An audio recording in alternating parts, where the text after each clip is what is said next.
Accredited by Guinness World Records, welcome to Archival Television Audio Incorporated, a peerless TV soundtrack archive, preserving the audio from television's first 3 decades, the 1950s, 60s, and 70s, the golden and silver age of television.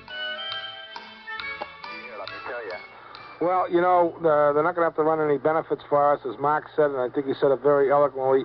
It has been a tremendous thrill and a blast, and it's great when sports fans can talk to sports fans, and I just think it was a wonderful experience in my life, and we've got a lot of recognition, a lot more than we deserve. We've accomplished some things that we're very proud of, and whether the franchises in Boston want to admit it or not, and whether the newspapers in Boston want to admit it or not, we did what we wanted to do, what we felt was right, and we never once bent, and they can never take that away from us. We represent the people, and as far as I'm concerned, a lot of those owners and a lot of the writers in town who don't tell it as it is, well, I'm not going to finish the sentence, but that's how I feel about it. Well, is this why you are going off the air, because the writers in town? Well, it's a combination of a lot of things that we had hoped would get straightened out, and it hasn't. Well, listen, we really enjoy your school, your show here at our school, where we have a kind of a BZ fan club every Sunday night. We turn you on. Is this at Notre Dame? Huh? Is this at Notre Dame? No, well, I do want to high school. Well, I do. Fort Wayne. Oh, I do want to take this opportunity. While I remember, we got a petition from some guys at Notre Dame, a whole dormitory, who wrote us just about the nicest letter I think we've ever gotten. And it really made me feel good because, boy, have I ever baited Notre Dame. But they enjoyed it. Yeah. And they also felt McCarthy was here to back them up. And I think one of the most famous responses ever on the Sports Huddle was by Jim McCarthy when I was baiting Notre Dame, and he turned to me real mad, and he was red in the face, and he says to me, "What's your Shivers football record this year?" What a put down. Okay? Yeah. Hey, nice of you to call and spend the dough, really. Okay. So long. Bye. Okay, you're next on the Sports Huddle.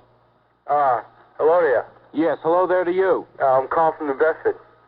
From where? New Bedford. Oh, great. And I'd like to give you a New York Giants score. Great. New York Giants 16, Boston Patriots nothing. Yes, what year was that? I forget. That was this past season. Right. Completely outplayed the Patriots. Yeah, they didn't play a good game, but they were much better than the Patriots. Oh, I know that. Right. I think Giants will go #1 every year. Well, I have to agree with you. Thank you. Yes. Is there anything else you'd like to say? No, I just want to let you know that we're all Giants fans down here. Oh, I'm sure you are. Would you like to give us any more scores? Have Have the Giants ever won another game? Of course they have. Oh, but you don't remember the score, huh? No. Did you get the final on the Giants-Rams score last year? Yeah, I did, but what was it? Well, I forget. I don't remember. Remember the exact score? No, not the exact score. Right. How does 31 sound? Yeah, 30. Yeah. How about 3? Yeah. But their field goal was good, if you recall. It was up and it was good. It was probably one of the finest field goals kicked by a losing team in a one-sided game I've ever seen. Well, can't say that much, but they got beaten by a good team. Right. Thanks for calling and keep backing those Giants. Yep. It's a great team. They're fabulous. They're wonderful. And as the New York press tells you, you have to love the Giants because they're the greatest. That's right. Okay, so long. Bye. You're next on the Sports Huddle and WBZ. Hi, Jim. How you doing? Fine, how are you? Not too bad. I'd like to take issue with something Eddie said this evening. Okay. Eddie, you there? Yes. You said this Superfoot thing was going to be all over the country in all the stadiums, and you said it was going to be a giant campaign. Now, I don't think that's the right word. I don't think so. No, you know what I'm getting at. I'm sorry. I apologize. Eddie, even in jest. I can accept constructive criticism. That's not funny, Eddie. Really, you really upset me. Did I say that? Yeah, you did. You said it's really a giant campaign, and I mean, really, I've got a headache over it. It's not funny. I mean, hey, Clark Booth just stopped in here and said they're going to have some Superfoot films on television on WBZ exclusively during the 11 o'clock news. Well, I had to listen to Clark Booth then. Right. What you ought to do is listen to Clark Booth and put the Sports Huddle transistor radio in your other ear. Right. Listen, I'm a friend of Paul. Your food brokers. Wait a minute, but did you know that WBZ television had a crew over there? That's how much they thought of it? Well, it's a big thing. Well, it's not a giant thing. It's a big thing. Right. As I say before, I'm a friend of Paul. You're a food broker. And I'm also commissioner of a softball league. And I'm sick and tired of everybody Do I have to call you Your Excellency? No. Your Highness? You can call me Commish. Everybody calls me Commish. You know who they used to call Commish? Who was that? You don't remember in radio, but the Great Gildersleeve was the water commissioner. Oh, the Great Gildersleeve. That was what, Hal Perry, wasn't right. it? Right. And also Harold Waterman. Willard Waterman. He was the original one. Right. And they used to call him Commish. Horace Hooker, his friend, Judge Hooker. The Commish? Well, I'm the Commissioner of the Knish. Right. But anyways, as the Commissioner, I have the power to invite Eddie, Mark, Jim, and of course Network Ned to come on up and play softball with us next Saturday. We really would like to have you guys come on up. Well, we're going to be out job hunting. Well, you can take a few hours off, can't you? We'd want you to be out there to throw out the first ball. It's going to be on national TV this week, so that, it's not some kind of a dinky little thing, and I really would appreciate you guys to get up there. Is there any possibility? Seriously. Well, not for me on Saturday. I've been away 4 or 5 days, and I'm going to have to work next Saturday. Well, how about some of the other guys? Well, Jim? If I can, I will. Really, I will. I've been, I was away last week for 4 or 5 days. I've been away all this week from Monday to Thursday. Went back to England on Thursday and get in at 5 o'clock this afternoon. And I if I can be there, I will be. But I just have so many things to do. I don't know where to start. His kids have been calling him Mr. McCarthy. What about Mark? How about you, Mark? Well, I'll try to make it. I'll tell you what. Where is it again? I'll give Ned the address off to you because I don't want a whole big horde showing up. All right, and give us your name. I call up all the time. I've been sent to Romo a few times. Right. Well, give us your name and a phone number anyways, and if we can make it, we'll call you. If we can't make it, we'll call you, and we really will do what we can. At least I will do what we can to get there. Okay, fine. One final thing. Like yourself, I'm sure the Sports Huddle will rise again. Thank you. Okay, I'll wait for Ned. I'll take my name. Yeah, hold on. Ned, sure. Take his name and mark down softball. Okay, next on WBZ in the Sports Huddle. Hey, how's it going, guys? Great. 007 here. 007, how you doing? Hey, you haven't been down to see me lately? No, I haven't. Why not? Well, because I really don't get interested in baseball until the warm weather. Warm weather? It's hot. Well, it hasn't been today. Listen, the Sox have been away, and when they came home, we were away. Oh, okay. You're forgiven. Well, I've been writing some songs and everything. Well, let's have a quickie. Okay. Quickie? Yes. Okay. You ready? Of course, I'm always ready. That's good, Eddie. He would never say where he came from. Yesterday don't matter, 'cause it's gone. While the sun is bright, he'll work you till the dark of night. No one knows when he comes and goes. Goodbye, Billy Saurus. I have a lot of names for you. When I finally get off of your stand, I'm never gonna miss you. Don't question why he works you so long. He'll work you till your strength is all but gone. But I just can't be chained to a stand where no tips are gained, and I can't watch a game at all. Goodbye, Billy Saurus. Who could I have a lot of names for you? When I finally get off of your stand, I'm never gonna miss you. There's no time. I thought you said it was going to be a quickie. It's a quickie. Yeah, this is an hour and a half already. Yeah. There's no time to lose, I heard him say. Sell your hot dogs before they burn away. Cooking all the time. Work on stand 8 and you will lose your mind. Ain't Fenway unkind. Goodbye. And that's about it, okay? Yeah, but I do want to tell you that a lot of fun that we've had on the Sports Huddle as sports fans is to discuss the concession situation. And if you're a sports fan, you really got to be interested in the price of beer, the price of hot dogs, the quality of Coke, popcorn, and ice cream, and hot chocolate, etc., and restroom conditions and parking. And this is what I think, helped to make the show. Is there any chance I could be on the last show? No, there isn't. No? No. How about the TV shows? They're going to come through or what? I have no idea. Yeah. I would say that right now we are very, I don't know who dislikes us more. Really? Yeah. That's terrible. You should Well, see all the people really come up who really dig you guys. Well, I know it. You know something? We know it, and that's what really counts.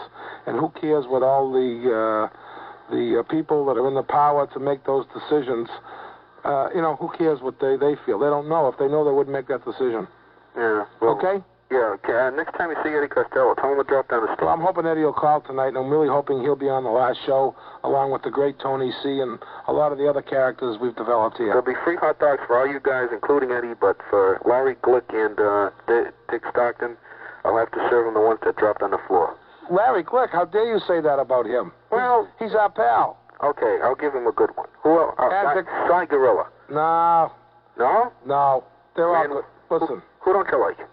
I like everybody. They all got a lot of class, and I don't have. Want to know something? The truth? Yeah. I don't resent anybody. No. I don't resent anybody. Oh, it's terrible that they're throwing you off. Hey, look, no, you're taking it all wrong.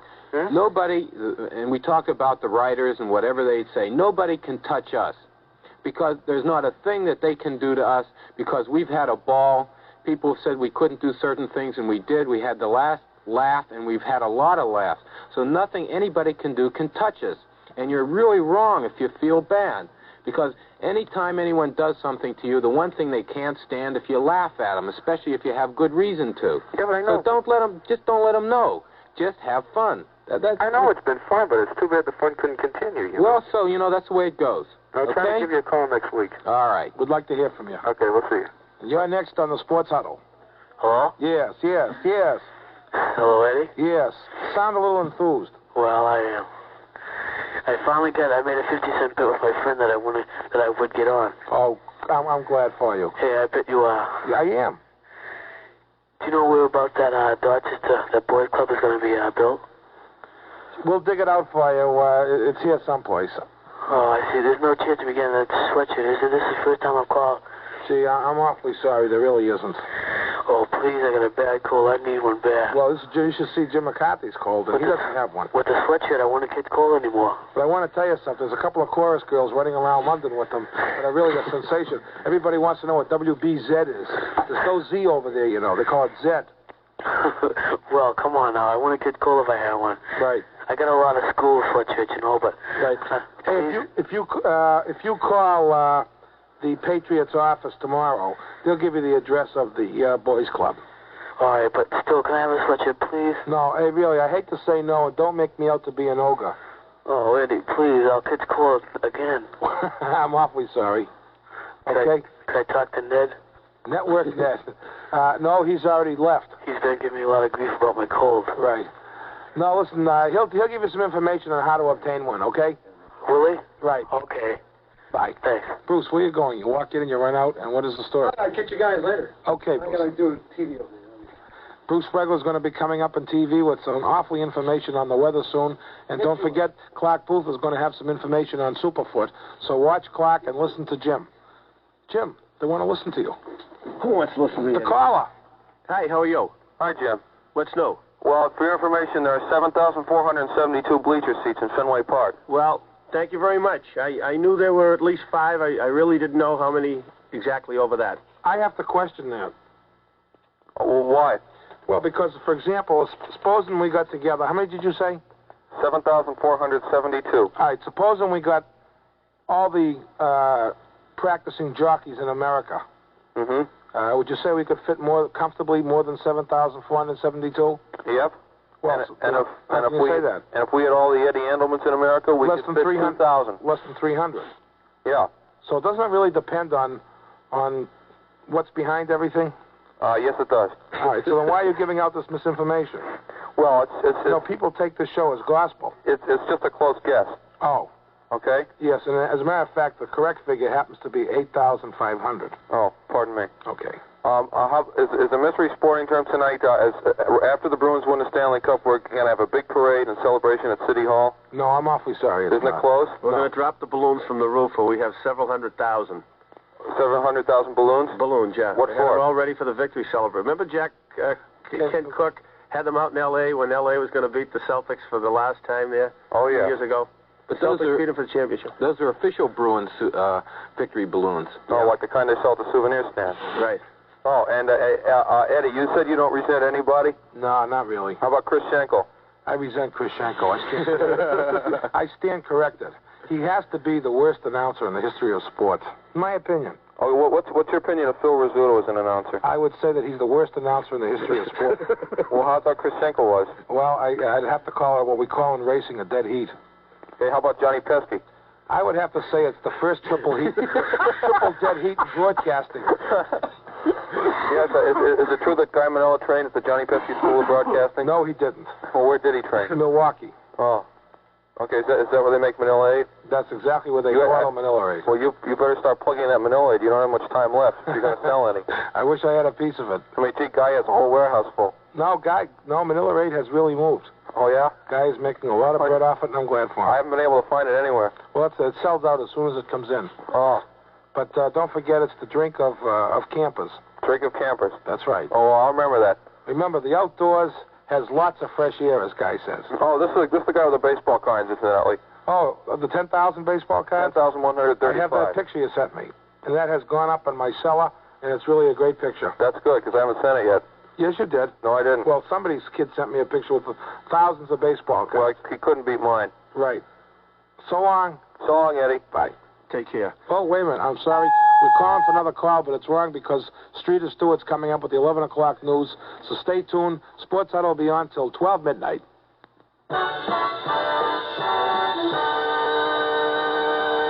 The Spirit of New England, WBZ Boston, Group W, Westinghouse Broadcasting. It's 48 degrees in Boston. Tonight's low will be in the 40s. I'm Streeter Stewart reporting the 11 o'clock news. Second place finisher. And here's a fellow who I think will immediately make it right off the bat just on accuracy alone. And it's a story in itself in that he paid his way from West Germany a couple times to England to try out. And there's a guy with desire. How many guys actually tried out for it about? Well, altogether there were some 600 screened entrants who could kick over 40 yards. 40 yards or over. And they appeared at these various semifinals. It was pared down to 30. And then it finally came down to, I think it was 11 on the final day. Right, the 12. 12. But you know, something that is of minor interest really is this kid, very sharp gentleman, Jeffrey Harris. He came in fourth. It was a very close fourth. And he also came in a very close fourth in Hank Stram's contest, as we mentioned last week. Was that when they got John Stenerud? So, no, that's when he got Bobby Howfield. How did they get Stenerud? Wasn't it something to do like that? Well, Stenerud was in school out west. I've forgotten the school, Montana or someplace. He was there on a skiing scholarship. Right. And Stram saw him there, but Hank Stram from Kansas City was in England 3 years ago and had some contests. Nothing that of this with this many kickers, however. He saw maybe a couple of hundred kickers, and I think altogether in this contest screened was 600, but there were about 14 or 1,500 entries. I see. And another thing, I was reading in the paper today how Gorilla Monsoon is Blackjack Mulligan's manager, and this Grand Wizard, didn't he say he is? Grand Wizard is his manager and his confidant as well.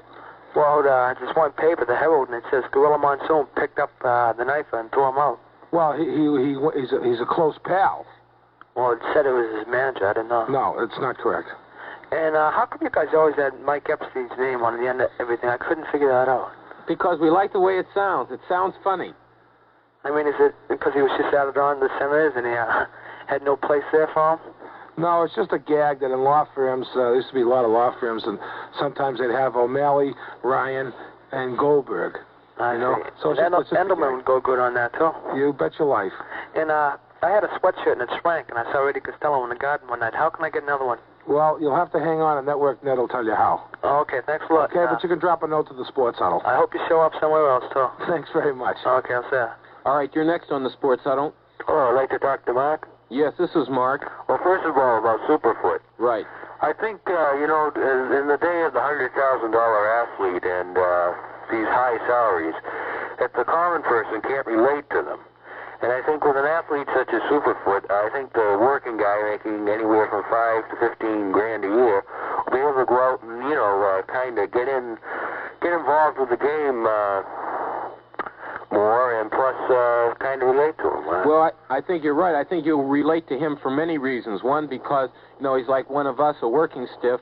Two, he's just a very likable, nice guy. No matter if he were working stiff or at Duke, if he was Mike Walker, he's a very likable person. And three, he's a kicker that belongs to the fans because it was through the program and the fans' help and impetus that we got this thing rolling.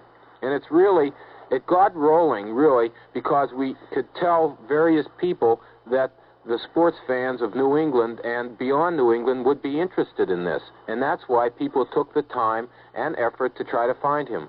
I think it's a great thing for the Patriots as well as the fans. Well, I think the Patriots officials are very, very happy officials. Right, and if he can kick that football away anywhere near the way Stinnerud does, I'll tell you, he really gets excited over it, could make a dramatic change for this reason. You've got to have a kicker nowadays in pro football, and the Patriots haven't had one. That's right. And if you give up the ball on the 40-yard line, you might as well forget it. Exactly. And if you can get them down near the 10-yard line, you're all set, plus those field goals all add up. And listen, this guy won't get it down to the 10-yard line. This guy will put it over the 10-yard line. Please, believe that. The 10-yard line is no sweat. The other team might take the ball over down there. What? I meant the other team might start for their first play from offense down. I'd be happy if he boomed it in there out of the end zone and they took it from the 20. I'll settle for that. Right, and with Plunkett and him next year, boy, what a dramatic change. That's all I can say. It's a new image. And as far as the Washington Senators go... Yeah, you would have to bring that up. Well, I am a fan, and Good. I remember a couple of years ago you picked them for first place. Yeah. I was with you. I was the only one with you, so... Believe me, I like Ted Williams as a manager. I do, too. I think he's one of the best in baseball. But this owner down there kind of irks me. Yeah, well, I think that the commissioner should step in on something like that. A man in baseball should, or in any sport, shouldn't be able to hurt the franchise for money problems. And I think they should, if that's what he has to do, they should screen the entrants as owners just a little bit more. Right, because the fans of Washington have never had a good team, and they were just trying to get a representative team with Rodriguez and Brinkman there, and the rest of the gang, and then all of a sudden he starts trading these ball players for money and this and that. I don't care about that trade. It's the second trade that bothered me. But thank you very, very much. Thank you very much. We have to have a station break. Bye-bye. The spirit of 103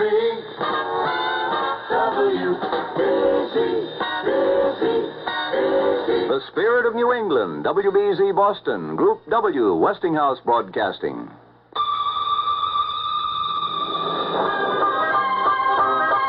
When Colonel Guy Manila was only 17, he bought his first horse-drawn camping trailer.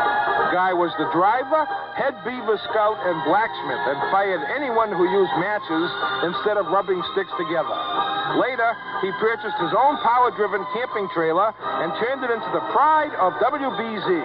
So when Guy left Milwaukee, he came to Boston in style. And that's how Manila-Aid first came to New England. Manila-Aid, the official quick energy drink of the Fenway Park grounds crew. Manila-Aid is the one quick energy aid to have when you're having less than two. Manila-Aid, another fine product of the Guy Vincent Manila Breweries, Milwaukee, and other hard-to-spell cities. We're back on the Sports Huddle, and you are next. Hi, I've got a song for you. Okay. It's entitled Tremendous Trio. Thank you. Where will you go, tremendous trio? People love you more than you will know. Ho, ho, ho. Mark, Jim, and Ed, you have never said where you guys will make your new home base. Ho, ho, ho. Just tell us, please, where you plan to go. We will follow you from here to there. I think I express the opinion of most people. We just, we're really sorry to see you going. You just haven't told us anything. Well, go ahead, Jim. It's really because we don't know right now. Truthfully, tonight we don't know. There are a lot of things, apparently, and we just don't know what we want to do. As a matter of fact, we still haven't made up our mind if we want to do anything. And this Why not? Good things always come to an end, right? Yeah. So if it was a good thing, maybe it's time it comes to an end. And from my opinion, we wonder whether there's room for something like the Sports Huddle. Well, you've proved there is. Well, we haven't. I can't say that we've proved in a relatively short time that there was, but I don't know in the long run whether there's room for that because sports is an uptight business. You make enemies, you get pressures, you have problems, And it's the way it is. As I've said, oftentimes there's a lot less truth in sports as anything else in the United States. You can go on a talk program. You can go on a talk program like Jerry Williams. You can criticize the president. You can talk about Vietnam, abortions. You can talk about suicide. You can talk about anything you want to talk about. But when it comes to sports, look at the havoc that's raised. If you dare, represent the fans, or if you dare go against the owners or go against the press, look what happens. There's problems that happen, and it's not whether we're leaving the station or not. It happens. The mail happens. The threats happen. You get calls like that guy tonight. And we're working people. We're not show business people. Yeah. I don't care if I ever sign an autograph in my life. If someone asks me, I courteously sign it. But frankly, it embarrasses me because I'm Eddie Andelman. Who the hell am I? And Jim feels the same way, and so does Mark. And we don't want to be celebrities. And I like to go to a game, and I enjoy it. And I love sports, and I'll talk about sports whether I'm on the air, whether I'm off the air. It's never going to lose my interest in sports because it's my relaxation. It always has been, and it always will be. And the thing that we're trying to decide in our own minds is whether we want to do the right thing. Yeah, but you know how many fans are going to, they don't know what to do with their Sunday afternoons if you're not there. Or Sunday nights. Well, the media, I'm sure that the media does what, there's a lot of shows, fine shows, for example, that are taken off television. And so there's an outcry for a week, and they put something else on. The feeling is that the people will forget, and they do most of the time, and they feel it's a hopeless cause, and they can't really change programming ideas, or they can't, although the networks say they respond, I don't believe they respond, because if they did, there's a lot of shows, and there's a lot of things that are on radio and television that wouldn't be on. But that doesn't mean that, that we wouldn't miss the whole situation, and it doesn't mean that we don't, that we wouldn't miss communicating with the people, especially the people from all over. And I tell you, that's a thrill. Because right, but as a kid, I used to. I didn't mean to interrupt you, but as a kid, I just used to love listening to the radio, even as I was growing up, from different areas of the country. It was a thrill, for example, if I had to be sent to bed at night, the lights would go out, and I just listened to the radio. Yeah. And I still, get some of that when I read the mail from all over and just talk. And people have been fabulous to us. So well, that's what I mean. Really You've gotten so much response, and you've been so out of the ordinary, and people have, responded to you. I don't see how you can. There's millions of people. Well, listen, to be honest with you, as I said, we're all overworked right now. We've had regular jobs through this whole thing.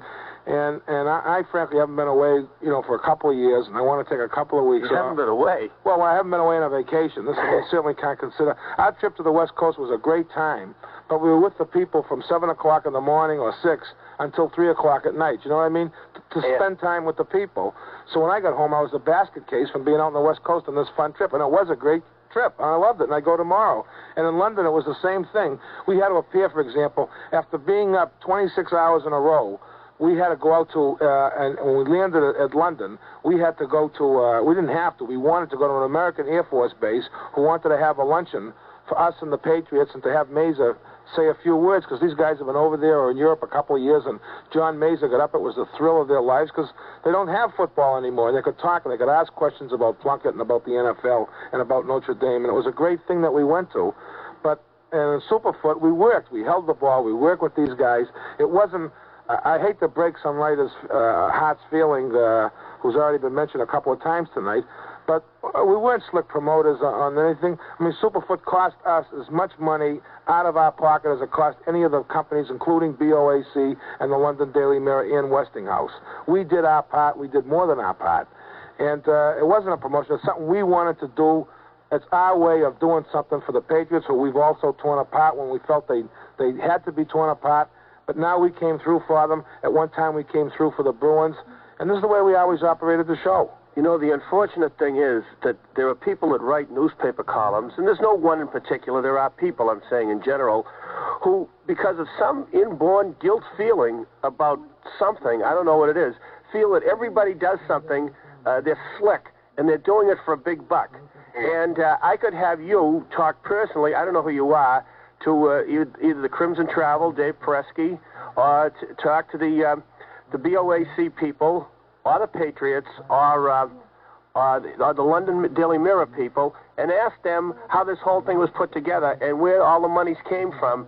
And you'll find that there's nobody making any money on the thing. We're not involved with anybody. We did this as a lark. It started as a lark, and there are people that still think it's kind of cute, you know, oh, ho, ho. But when they see this kid kick the ball, we've done it, and we've done it for everybody. I mean, that's the reason we're on the radio, really. And another thing, if I could just add, you asked, well, why wouldn't you want to continue, and, isn't it all fun? Well, quite frankly, to have to come on and explain things about finances, and to sort of justify ourselves is an embarrassment. I mean, well, you don't have to. I mean, there's... No, but we want to level with everyone, and when you're put in a position where, like, you have to show what the situation is, it's sort of an embarrassment, really. President Nixon, the present President Nixon, when he was running for president at one time, bared his soul on television, and it knocked him out of the box for how many years? 8 years? And people kind of laughed. He's nothing but a peasant at that time. That time he was broke. And really, I don't think people should write about these things if they don't know. I don't think that. I think they should take it as it is until they find something differently, until they're sure of it, and then they can blow the thing wide open if they want to. But when people try to do things innocently to have a lot of fun, which we've had, and going to the West Coast was a ball for me, and my family knows this. Going to London was a couple of times was a ball for me, and everybody accepts it in the light vein that it was taken, and everybody has a good time, and we end up with a kicker on top of it. So, how can you lose, really? Yeah, and the other discouraging thing is, the last thing I'm going to say is, you put your guts and your heart and your soul into something. Whether we're right or whether we're wrong, I don't think anyone can deny that. And then suddenly, when it all happened so fast, nobody even knew what happened, and we're still thinking about it. This is why we haven't decided what to do. You suddenly find out that you're off. Well, what's been out? It seems like you're hiding something because, it seems like what you've been going through is, much more positive things than negative things, right? Well, I think everything we've done has been positive in our own way, even if it was a negative thing that we did. Do you follow that? In other words, if we stand up to, say, the Red Sox and say the Fenway Park isn't beautiful, it's a negative thing. But to me, it accomplishes something positive. Yeah. Oh, I know what you mean by that. But you seem kind of depressed almost, that, something's been going wrong that you didn't think would happen. Or something. Well, I just think our work has been good enough, so the whole thing was a surprise. Listen, we're tired, really. We're overtired. We've been up almost 24 hours now, and our tongues really, are slipping all over tonight. We're not reading the copy well, and some of us have colds. So maybe if we sound depressed, that's it. And we really don't mean to. And really, I'm not depressed. It's just we're a little tired. Well, but you haven't made up your mind yet, have you? Whether you're gonna do? No, we haven't. You'll know next Sunday. Yeah. Oh, we will. Well, you'll know certain You'll know things something next Sunday. Okay. Well, congratulations on Superfoot. Okay, kid, and thanks very much for the call. Yep. Bye-bye. Bye. You're next on WBZ. Hello, Eddie? Yes. I went to the wrestling matches Saturday night, Yes. and I wondered what was your opinion on the fan going into the ring. Well, obviously, it's a disgraceful situation. I mean, what kind of an opinion do you have beside that? Do you think that thing was set up? I've seen wrestling along... Or No, I don't think it was. This was I not didn't set know up. because I've seen phony blood and capsules and so forth used a long time ago. I really haven't seen a wrestling match in 20 years, but I just wondered if this was not a setup. It was not set up. Yeah, we weren't here, but I can tell Jim now because I checked it out. There was another part in the same match where Blackjack accidentally hit the referee, and he went against the ropes, and he fell out of the ring, and he was knocked out for a few minutes. Well, that was set up. That's what's known as Blackjack gag number 4. You think so? Right, which is carefully rehearsed all afternoon. Yeah. Okay. Okay? Thank you. So long. Bye. Okay, you're next on the Sports Huddle. Hello. Hello. How you doing? Is this Bobo? This is Bobo, right? Okay, Bobo. Well, I just called to give you a progress report. All right. I have the song arranged for 75 pieces, and we are set up for rehearsal Tuesday night with the Northeastern Band. Yes. Wait a minute. You know what you're going to have to do? We want to get this song on the air next Sunday night. So I'm going to give you the network, Ned. And since we've been working on this for so many months, what Ned will do is take a recorder over you give him the information. I'm sure the station will send them to record the official, our representative into the Patriots fight song. But the thing is, now here's the catch. I don't think they'll be ready to record it after the first rehearsal. No, but so maybe you can make it like Thursday or Friday or Saturday. Right. All right? Now, you arrange it with Ned, and I'll talk to the station management, and I'm sure they'll put it on the air for you. All right. And I did see Billy Sullivan in London, and he did accept the challenge that if you get a good Patriots fight song that the fans like, he will take care of season tickets for you, Bobo. Well, that sounds terrific. Okay? All right. Now, you hang on, and network... You don't have any commercials for me to play tonight, huh? I'm awfully sorry, All right, Bobo. that's too bad. Okay? So, all right, hang on now, Ned will talk to you. You're next in the Sports Huddle. Hi, guys. Would it be possible to have a fanfare for parting poem of pen for you? Sure. All right, how about it? Where is Well, how about a fanfare? Well, why don't we just have a fanfare then? Would you like a fanfare? Please. Okay. That's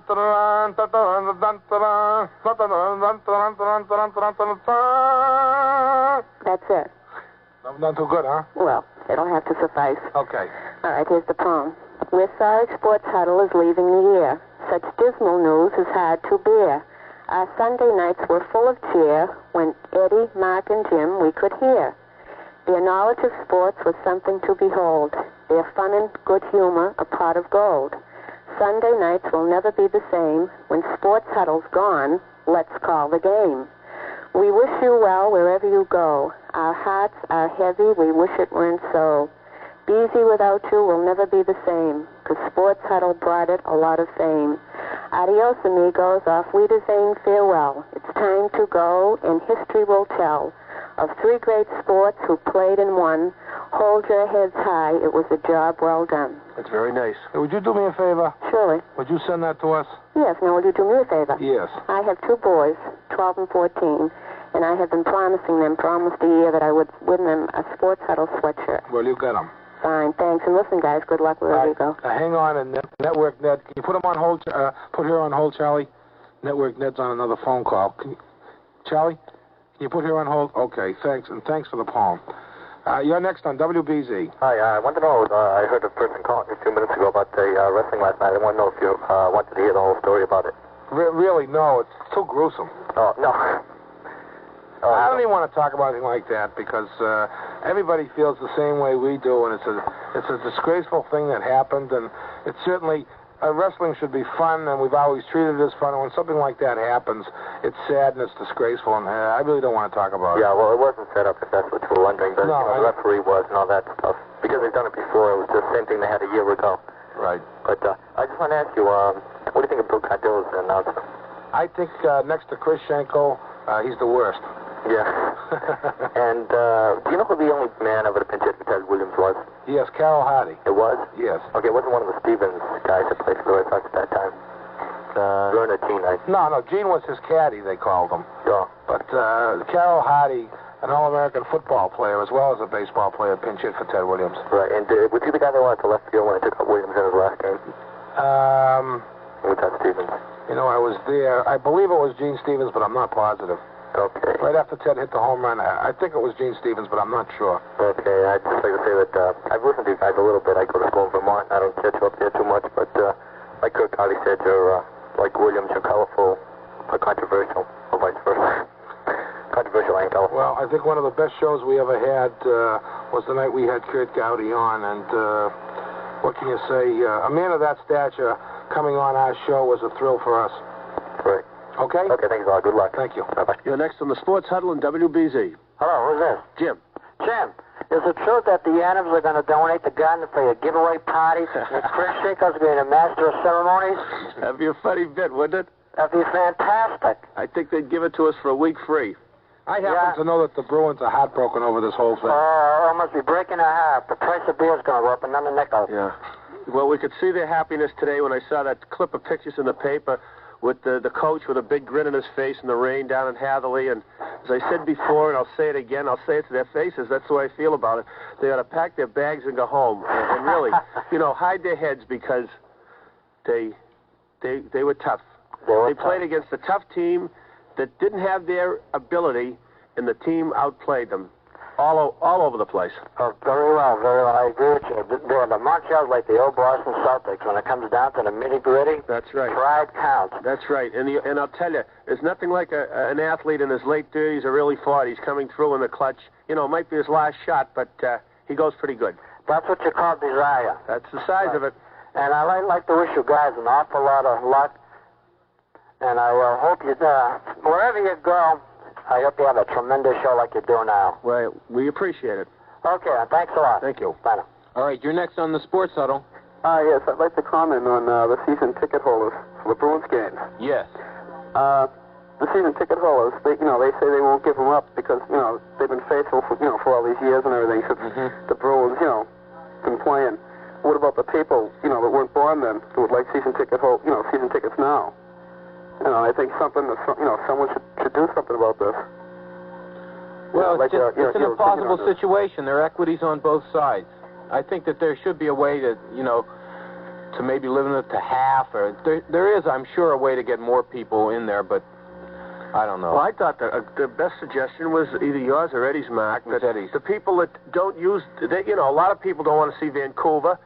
All the season ticket holders don't go to all the games. I mean, this is a fact. And they can't afford to anymore. They can't afford possibly to buy all the games, especially if the prices go up again. So they should, if there's some way that could be worked out, of course, if this is mentioned, and it's being mentioned now, this is the second or third time, you'll also get the flip side where you can't do it because you have to get a computer, or you have to do this, you have to do that. And our mails are no good either. Yeah, the mails are no good because they can't be trusted, really. And that means that nobody in the United States can be trusted if that's the case, if we can't trust the United States mail. No, what I'm trying to say is that I think it's unfair because, the people who have them now have had them for all these years. And, the people that haven't been born then, they'd like to see a couple of games and, they try to get to see the games and get tickets, and they can't. Well, most people would be happy to see one. I'm talking the majority of the people. We've had people come to us, they say, can you get us some tickets? Well, I don't know whether they think we're going to get the tickets or who we fit with. We have to pay big money to get a ticket to a game. The hard way, let's be honest. And I think that most people that want to see the Bruins game, not the die-hard Bruins fans that live or die with them, would be very happy to see a couple of 2 or 3 games a year. Don't you feel that way? Absolutely. If they get in the garden for 2 or 3 Bruins games, or take their kids around Christmas or something, or whatever it is, the first 2 weeks of the season, they'd be tickled. And this is all they really want. I don't think there's the majority of the Bruins fans want to see all the Bruins games at the Boston Garden. It's a pretty depressing affair going into that Boston Garden at night with kids. Take my word for it. And if you've been there, I'm sure, it's depressing. It's not a pleasant thing. People charge up and down those metal staircases. It's no fun. You have a couple of beers, and you usually wind up, you might as well wear dungarees there because you're going to get croaked with a cup of beer anyway if you go near there, or a hot dog, or a Coke, or anything else. Yeah, but I think it's worth it, though, to go all through that trouble. Oh, I do, for a couple of games a year for an average fan. I think what Jimmy's saying, too, is that a guy that's earning $7,000 or $8,000 or a college student or something like that, they just can't afford to buy a season ticket which runs up into the hundreds of dollars now. If there's 40 mandatory games next year and it's $8 a ticket, that's $320. So that means if he has 2 tickets, him and his wife is over $600. That's almost 10% of his income. The people just can't afford that. You know it as well as I do. I mean, the average man, I'm not talking about the white collar or the foreman blue collar, or you take it. They just can't afford it, and the average man would be glad to go 2 or 3 times a year with his family and have a ball. See, otherwise you end up with what they got at Madison Square Garden. They no longer have fans. They have business people, their tax deductions, and companies own the majority of tickets, and they take their favorite clients, or an insurance agency is selling them in a life insurance policy and takes them to the Rangers game or the Knicks game, and this is who's controlling the tickets in New York. And the same thing will happen in the Boston Garden if the prices get much higher. I see what you mean. Okay? Okay, just going to say that, I'm sorry to see you leave. Well, it's nice of you to say that, and we appreciate all the kind thoughts from all the people, really. It humbles us. Okay. Okay. Okay, bye. Okay, you're next on the Sports Huddle. Hello, Mark? Yes. Listen, this is your #1 Giants hater right here. Great. I really hate them. I hate them so much. I have recordings of their losses, and when I'm feeling down, I listen to the recordings, and it just makes me feel so glad It's a tremendous feeling. It really is. Well, I know exactly what you mean. We told some people in England about this, and they have found that this has been true, and they're an older civilization than us, and they told us certain reasons why it's true. Yeah, I'd like to get serious for a minute. You know, I heard the kid a couple of calls talking about you guys going off the air and the way he felt about it, and I feel the exact same way. I happened to listen to you guys about a year and a half ago by accident. You know, it's probably the best break of my life because, No, it was the best break in our life. Oh yeah. You know, you really opened my eyes to a lot of things. And, well, look, those things, and you know, that people learn little by little as they grow up and hear from their friends, they're not lost. You know, the word spread. So things will never be the same as they were before. No matter what happens, they won't be the same. So you can laugh at these guys, and it'll irritate them, and you'll have the last laugh. Well, you know, it really means a lot to me, and I really hope you guys get on, you know, some station because, you know, you're really terrific. Okay. And, you know, there are millions of us out here. We really love you. Well, that's very nice of you to say. All right. And that's legit, please. I'm not milking anything. It really is legit from all of us. And I feel the exact same way. Okay. Bye. You're next on the Sports Huddle and WBZ. Jimmy boy. Yeah, how you doing? Now listen, you were at London last week and this week. That's right. Now, I'm ashamed of myself. Nah. I wish you didn't bring it up. Now, I know Superfoot takes up a lot of time, but come on, man, there's a nightlife. What's the story, Jimmy? Oh, I tell you, I'm a bad guy, a bad, bad man. If I told you what I did in between during the week, you'd be awfully upset with me. You'd turn the radio right off. Why, what's the hot pants like over there? I mean, come on. Don't ask me those questions. No. Anyway, did you see any greyhound racing over there? No, I didn't. We didn't have too much time. We were doing a lot of greyhound racing ourselves. We did go to the dogs twice, though. No, we spent really a lot of time traveling and I didn't hear it. You went out with a couple of dogs, or what was this? You know, Coach Mazer ended up with a greyhound, though. He was taken Somebody tried to sell him a $3,000 dog.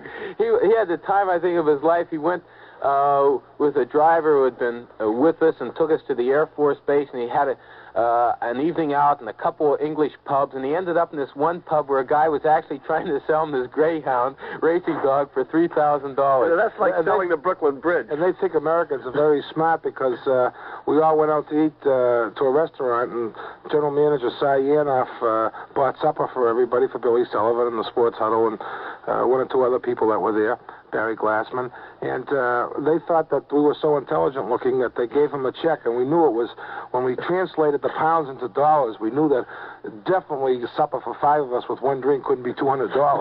They bumped it up. So they said, oh, pardon me, sir, we made a mistake, we multiplied times 3. Yeah, I saw you on... So, you know what we did? We took 66 2/3% off the tip.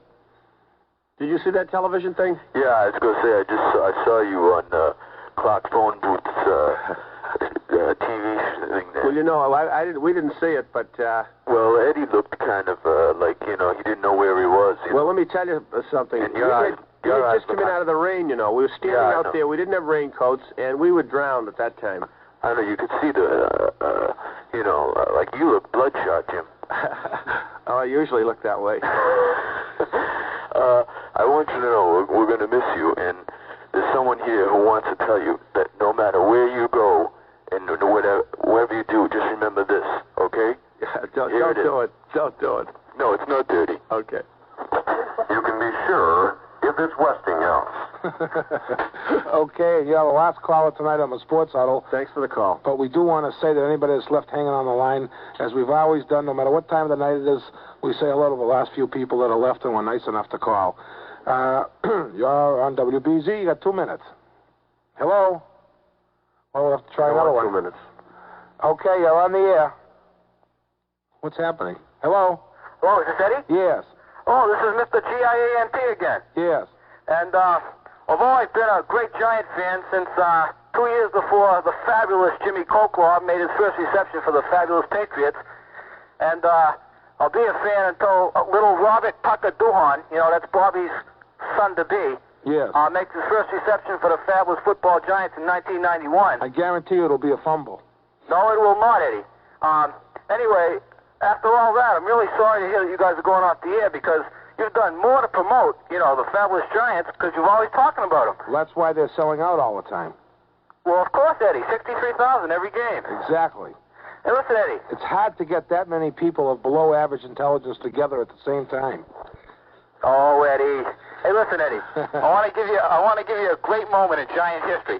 Yes. But I want you to let me finish, and don't give me the bomb. Well, you only got 25 seconds, so go. No, listen, Eddie, because I got something great to tell you about Bobo after this. I'm telling you, we only got 20 seconds now. Okay, oh, I ain't gonna have time, Eddie. Well, what can I do? All right, well, I'll say that for the grand finale next week. Okay. I'll give you a few names, then I'll give you what I got to say, all right? Okay. How's this? Bobby Duhan, Rocky Thompson, Dick Mogilewski, Andy Robustello. Thanks for listening, and see you next week.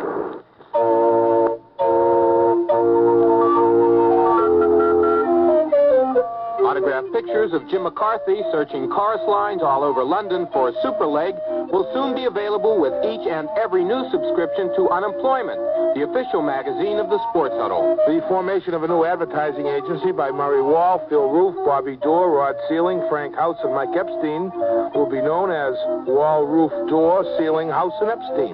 Tonight's mystery sporting term was, after the Bruins win the cup, there will be a gigantic parade and testimonial at City Hall.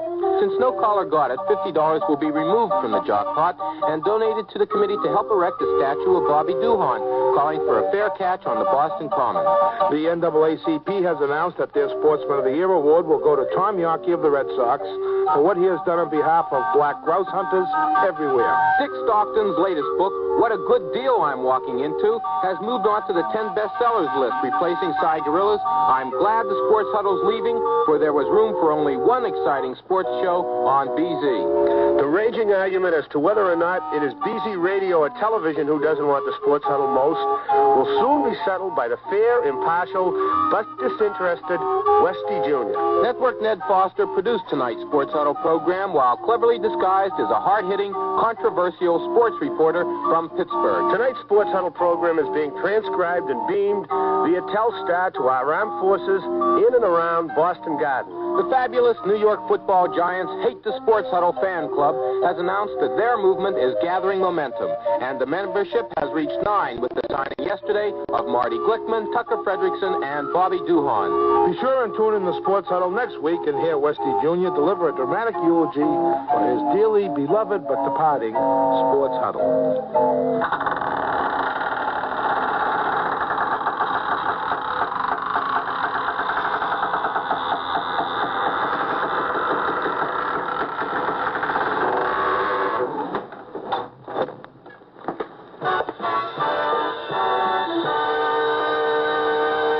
The Spirit of New England, WBZ Boston, Group W, Westinghouse Broadcasting.